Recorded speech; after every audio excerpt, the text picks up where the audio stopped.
Ser podcast. Esto es Acontece que no es poco, y yo soy Nieves con Costrina, la que te lo cuenta en cuanto te descuides. Cada fecha esconde grandes historias minúsculas, o no. A veces guarda pequeñas historias con mayúscula. Aquí te dejo escuchando una.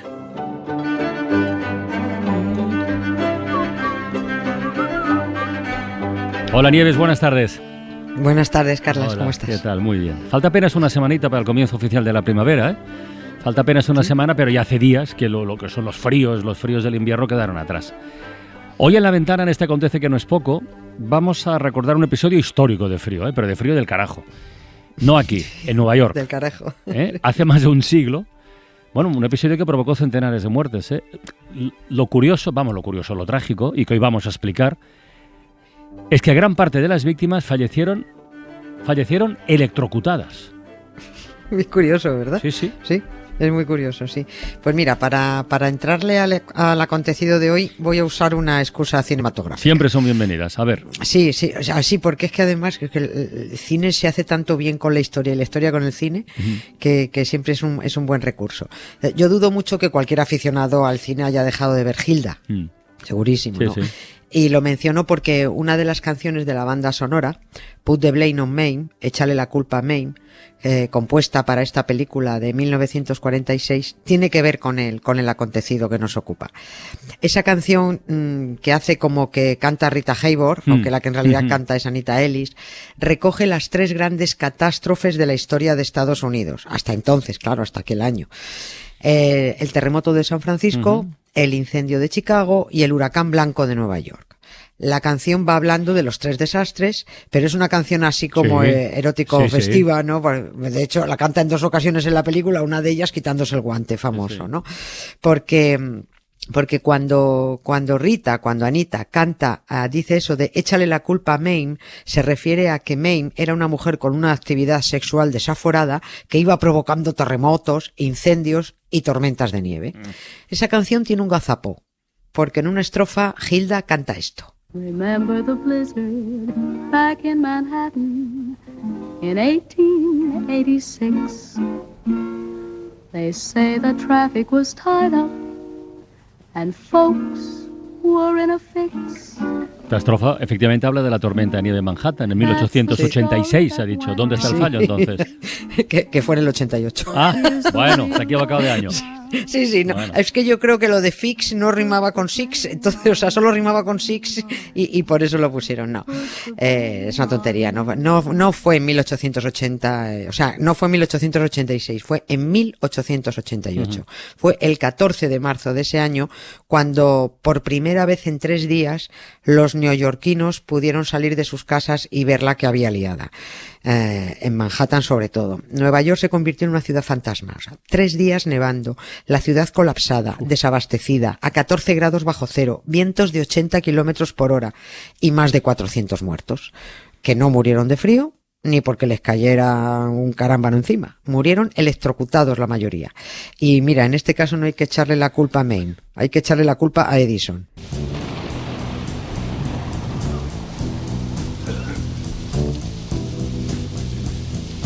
Riders on the storm, riders on the storm, into this house we're born, into this world we're thrown, like a dog without a bone, an actor out alone, riders on the storm. Oye, ¿y los que murieron electrocutados, murieron en sus casas o en las calles o como...? En las calles. ¿En las calles? Sí, ese fue el drama de aquella tormenta de nieve, que no habría pasado quizás de colapsar la ciudad, de varias fracturas por caídas, de caos, de falta de suministros, pero ya está, ¿no? La peligrosa acumulación de nieve no estaba solo en el suelo y en los tejados, se acumuló también en los gruesos y peligrosos cables que tapizaban las calles de Nueva York, a 7, a 8, a 10 metros de altura, ¿no? Mirar hacia arriba era ver una telaraña tupida de cables, era una telaraña totalmente, ¿no? Muchos de los postes del tendido eléctrico acabaron tumbados por el peso del hielo y la nieve, ¿no? Y los cables, bueno, pues rotos sobre el suelo nevado y mojado, pues serpenteaban a lo loco por la calle buscando a quien electrocutar, ¿no? Mal rollo. Sí, no, que fue tremendo. En total 400 muertos, ¿no? Esto puede mirarse, hombre, pues como el precio del progreso y que por eso Nueva York se llevó la peor parte a la hora de contar muertos, ¿no? Porque aquel huracán blanco afectó por igual a todas las ciudades del noreste de Estados Unidos. Pero oye, los muertos electrocutados fueron en Nueva York, ¿no? A mí, como me cae fatal el tal Thomas Alva Edison, ¿Ah, sí? y ya está demostrado... Uy, me cae fatal. Y a ti también, lo que pasa es que no lo sabes. Porque además está demostrado que era un soberbio, un celoso y un tramposo, ¿no? Pues no lo puedo dejar en que esto era el precio del progreso, esto de que muriera tanta gente en Nueva York. En realidad, aquellas 400 personas murieron porque Edison rechazó las mejoras que Nikola Tesla le ofreció años antes a su sistema eléctrico de corriente continua. Mira. Claro. Y esta es la segunda excusa para hablar no del huracán blanco ni de Hilda, sino de la guerra de corrientes entre Edison y Tesla. Pero eso, bueno, solo por encima, ¿no? Y que además ha dado lugar a uno de los grupos de rock más famosos. Uy. AC/DC, AC/DC. Está un poco perdido ahora ya, ¿eh? O sea... Sí, pues vas a ver. A ver, en esta sección suena mucho su tema Autopista al Infierno. Cada vez que hablamos buenísimo. De la muerte de un rey o un papa, sale... Sí. Bueno, pues entonces habrá que contar. Igual los fans y los seguidores de AC/DC ya conocen la historia, la relación del nombre con Edison y Tesla, pero hay que contarlo para que no lo sepa. Porque yo me acabo de enterar. O sea que... Sí. AC, y sí, son las siglas en inglés de corriente alterna. Y DC, las siglas de corriente continua.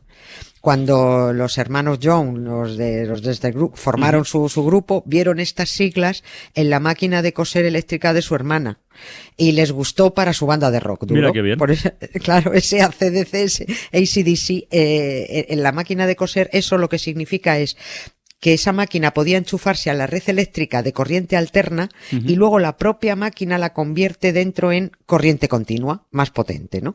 Eso es lo que había en los aparatos eléctricos de entonces, ¿no? Y esto es así porque la corriente alterna es mucho más segura que la continua, pero al señor Edison, más conocido como yo lo he inventado todo y lo de los demás también lo he inventado yo, bueno, pues no iba a venir nadie a decirle que su sistema de corriente continua era manifiestamente mejorable. Y ahora vamos a contar la historia, porque la cosa fue como sigue. En 1884, 4 años antes del huracán blanco de Nueva York, Nikola Tesla llegó a Nueva York. Él era croata, en aquel entonces era austrohúngaro, ¿no? Bueno, pues Tesla llega con una carta de recomendación que tenía que entregar a Edison. Y la carta decía: querido Edison, conozco a 2 grandes hombres, y usted es uno de ellos. El otro es este joven. Qué bonito. Bueno, pues parece que esta comparación no le gustó a Edison. Ay, hombre. Que alguien estuviera equiparando a ese pipiolo de casi 2 metros de altura con él, pues no parece que le sentara muy bien. Pero la recomendación era potente y bueno, Edison lo contrató. El primer encargo que Edison le hizo a Tesla fue que mirara a ver si encontraba una forma para mejorar su sistema de corriente continua. Pero Edison estaba tan convencido de que era inmejorable que encima se puso chulo y le dijo: además, si mejoras esto, te doy una gratificación de $50,000. En un año, Tesla tenía la solución. Y Edison se encendió, pero de ira.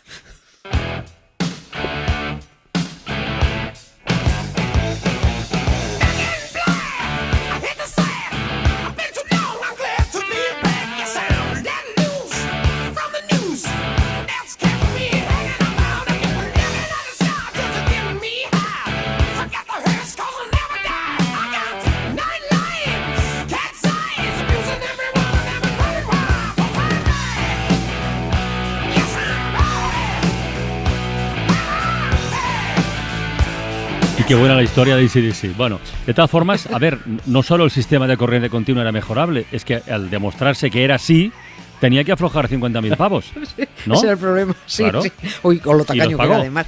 No, qué coño. Uy, perdón. ¿No se negó a pagar. No, se negó a pagar. Edison tenía un problema, que era la envidia, además. El año que estuvieron trabajando juntos, ese año, Edison y Tesla eran la noche y el día.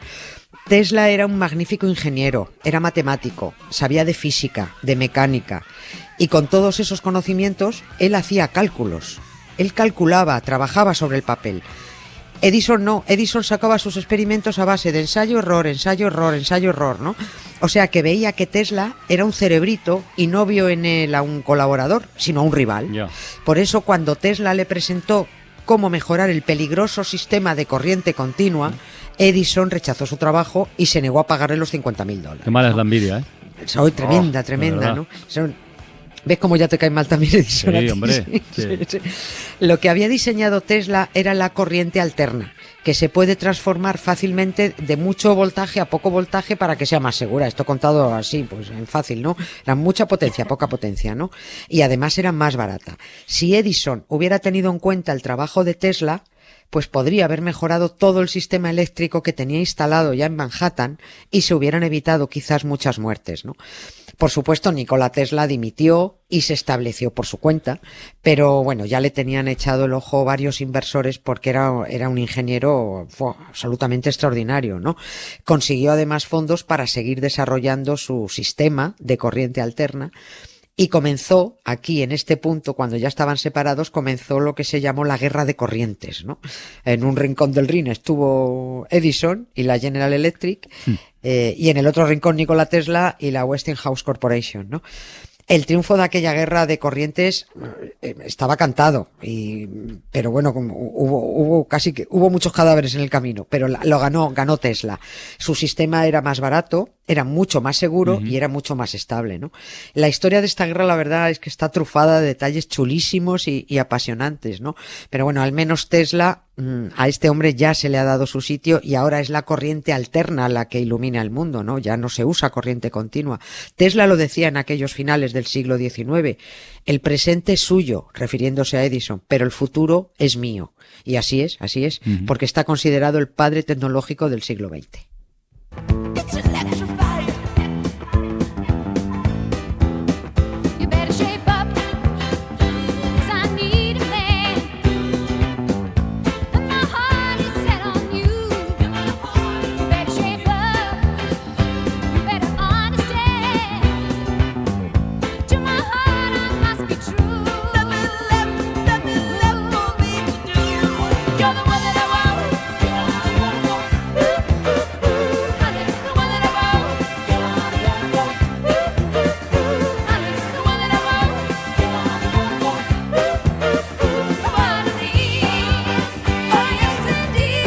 De todas formas, lo de Tesla es relativamente reciente, ¿no? Esta figura ha resurgido en este siglo, ¿no? Ahora se escucha hablar bastante de él, pero antes, en fin, todo lo que tuviera que ver con electricidad era Edison, lo acaparaba todo. O casi todo, vamos, o sea. Sí, todo, cualquier cosa era Edison por todos los lados, ¿no?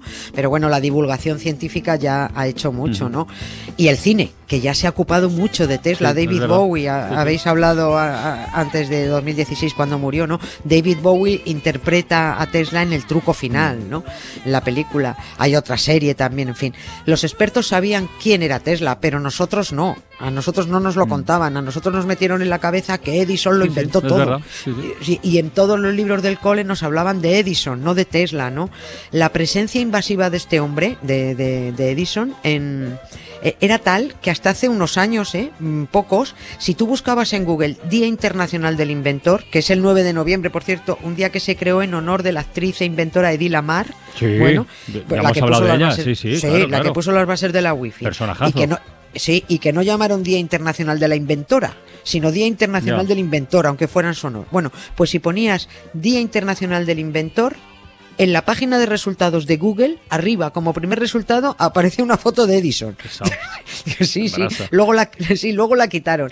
Pero hasta hace poco ponías otra vez Día Internacional del Inventor y seguía sin aparecer la foto de Edith Lamar. Aparecía la foto del tipo alemán al que se le ocurrió la idea de crear el Día Internacional del Inventor, ¿no?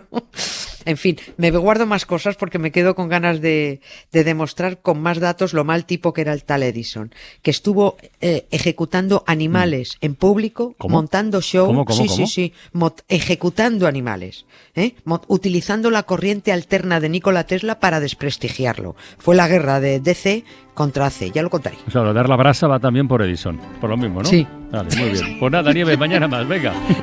Un beso, hasta luego.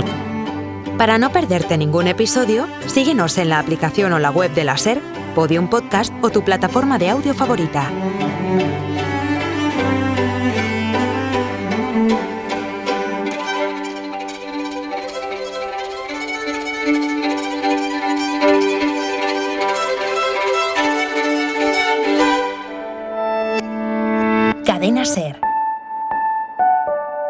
la radio.